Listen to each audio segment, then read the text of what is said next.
Hello and welcome to News in Depth on TVP World with me, Ashim Kumar. After 25 years in diplomatic limbo, the EU-Mercosur trade deal has finally been approved, breaking one of Europe's longest-running political deadlocks.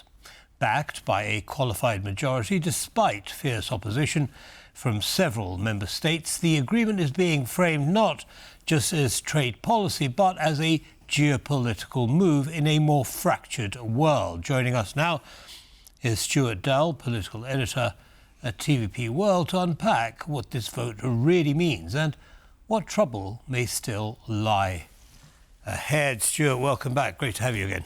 Good to be here. Thank you. As usual, we're going to kick off with a soundbite. I'll come back to you and get your view on it. I think that should be coming up now.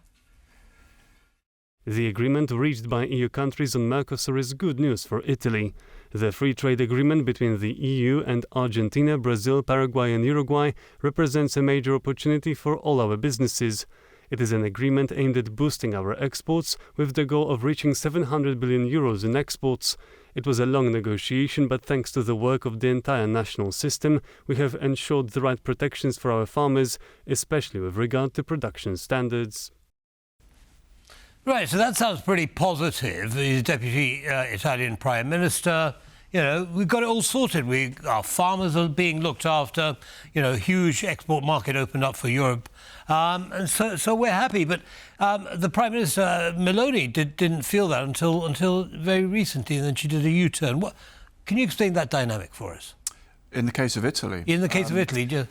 Well, we have to go back and think about who the potential or alleged winners and losers are in this deal. And what people are saying is that it's the farmers who stand to lose the most from competition from the Mercosur countries in Latin America with their cheap agricultural products. And it's a lot of those countries are in the south of Europe. Italy has a large agricultural sector.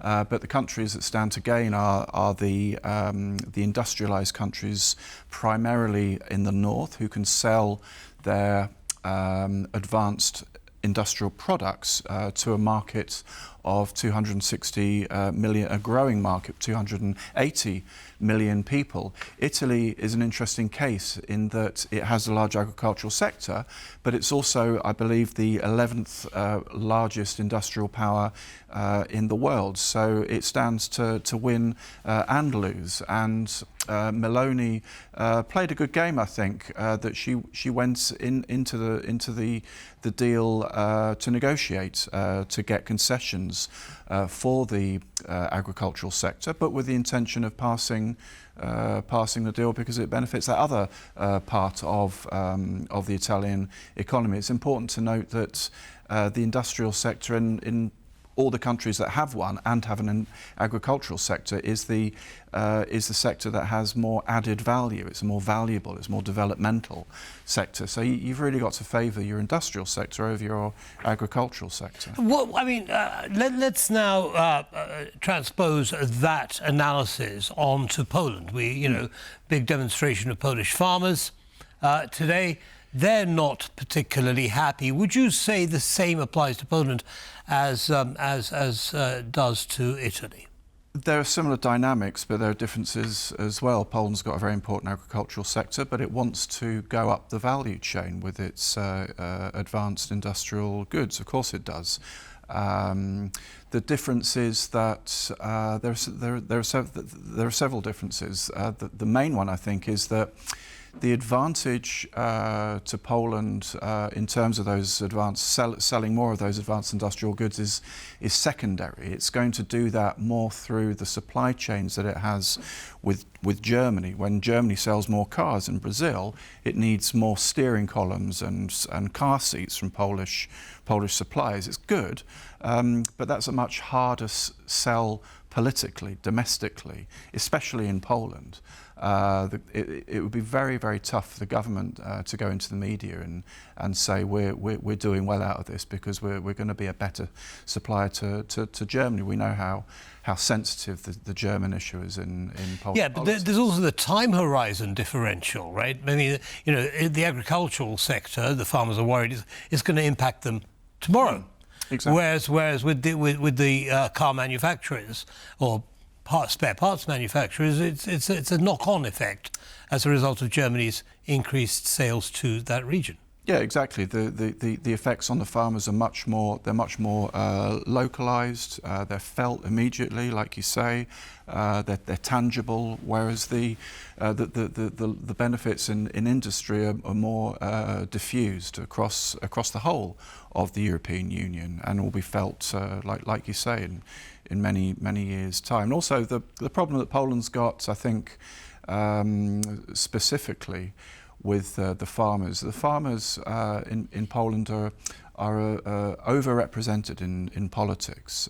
In terms of their number, they get a lot more exposure, they get a lot more time in the media, they're well organised, they're noisy, they're a politically sensitive subject, and especially in the farming, the places where they come from are often voting predominantly for right-leaning parties. That's important with the elections coming up next year.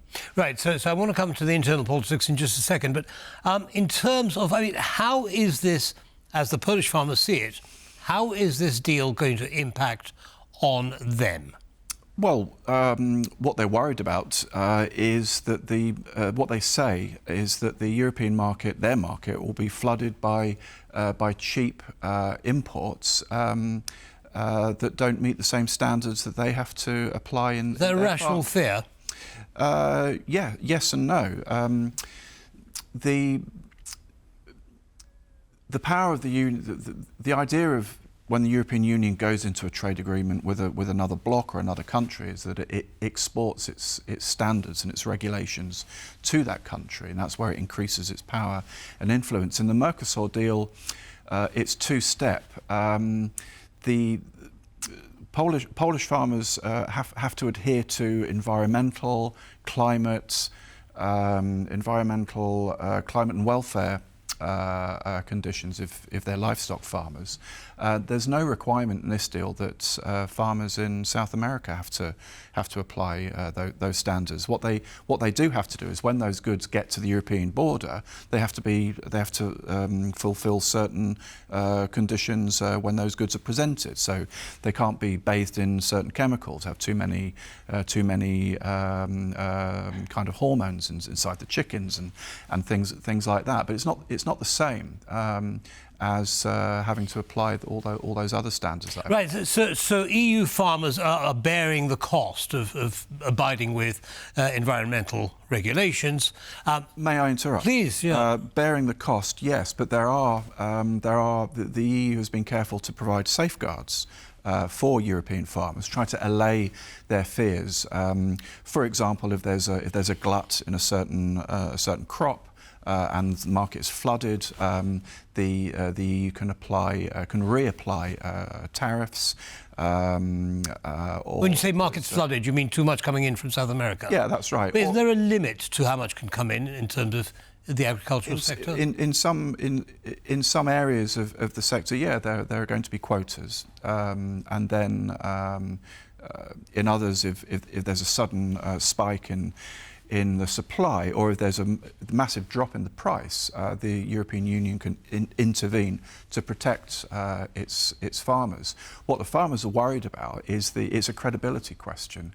Can the European Union act quick enough to save the farmers? If farmers have to wait for 6 months for the European Union to apply certain measures, it could be like they lose 1 year's worth of crop. To this what they call unfair competition. And the whole time, this agricultural product coming in from South America while they're waiting for the EU subsidies. Is that about right? While they're waiting for the EU to come and protect them, yeah, those products from South America will be available in the market. Yeah. Well, that sounds like a fairly rational concern by the farmers. Now, what are the industries that are going to benefit? You've already mentioned the car industry or manufacturing of car spare parts, but in terms of, because it's not just goods, is it? It's services as well that Europe's going to export. In terms of services, for example, what is it that Poland has that it could export to those South American countries? Well, it's across the whole service sector. South America has a developing economy and very large cities, and all the services that that Poland provides cross-border in the European Union can be provided cross-border in South America as well. The other thing to mention is that it's not just the exports that Poland will benefit from. It's also importing at a lower cost things that Poland needs, so that it can improve its competitiveness. Particularly, for example, Poland has an increasing hub of battery production for electric vehicles. Poland's very pleased with that. It wants to do more of it. It's very developmental, but it needs lithium. It needs copper, and South America has a lot of that. Okay. Now, I'd like to look at the political divide. You say that the farmers are supported by the right wing in Poland, and so by implication, everyone else is supported by the current government. Is that right? Well, there's the classic divide between the governing coalition is pro-EU and the opposition is right-wing, so it's sovereigntist, it's Eurosceptic. Of course, what's interesting is that the pro-European government opposed this, despite the real economic benefits. But there's another way to look at it, that yes, it opposed the deal, but the deal went through anyway, so Poland's still going to get those benefits, but it managed to make the right noises for its internal audience. Yeah. Okay. Now, I'd like to move on to the geopolitics of this. You know, Trump's decapitation of the leadership in Venezuela highlighted the influence that, you know, other countries, China comes to mind, Russia, Iran, Hezbollah and so on, are all represented in that region. Is this a way of balancing the power dynamic in South America? Yeah, for the EU it is. It's an example of, the best example of the EU starting to operate as a geopolitical bloc. We have to kind of take a step back and look at how the strategy of the EU has changed over recent years. For decades, since the end of the Cold War, the European Union's economic strategy in terms of the rest of the world has been based on free trade and globalization. There was a belief that the world would increasingly move towards free trade, tariffs would go down, there would be fewer barriers to entry to markets, and it was kind of true for a while. And importantly, all of that would be made possible and based on the American security guarantee and its policing of global trade routes, etc. But in the last few years, that's changed, of course. We know what's happened last year with America trashing the rules-based order, but also importantly, China has become more assertive in South America. China kind of offers, whereas America offers security if you cooperate with it, China offers capital and investment, but it's been very aggressive in buying up ports, building roads, buying up factories, and also now what it calls the new infrastructure of digital. So European Union sees an area of the world where it needs to be more assertive. The idea is that if the European Union can push China out a little bit from that part of the world, and perhaps others, it'll be less compressed in its own space, less boxed in, and will have more power and influence to deal with the challenges that are coming up. And that means the collision course that it's on with the United States. Well, you say collision course, but the US and the EU have aligned objectives in South America, don't they, in terms of getting rid of that influence that China, Russia, and the other and Iran have in the region, because this, after all, the US's backyard. Do you not think that the two will coordinate and cooperate? Well, there may be, like you say, some alignment in Latin America, but the EU has a broader view that it wants to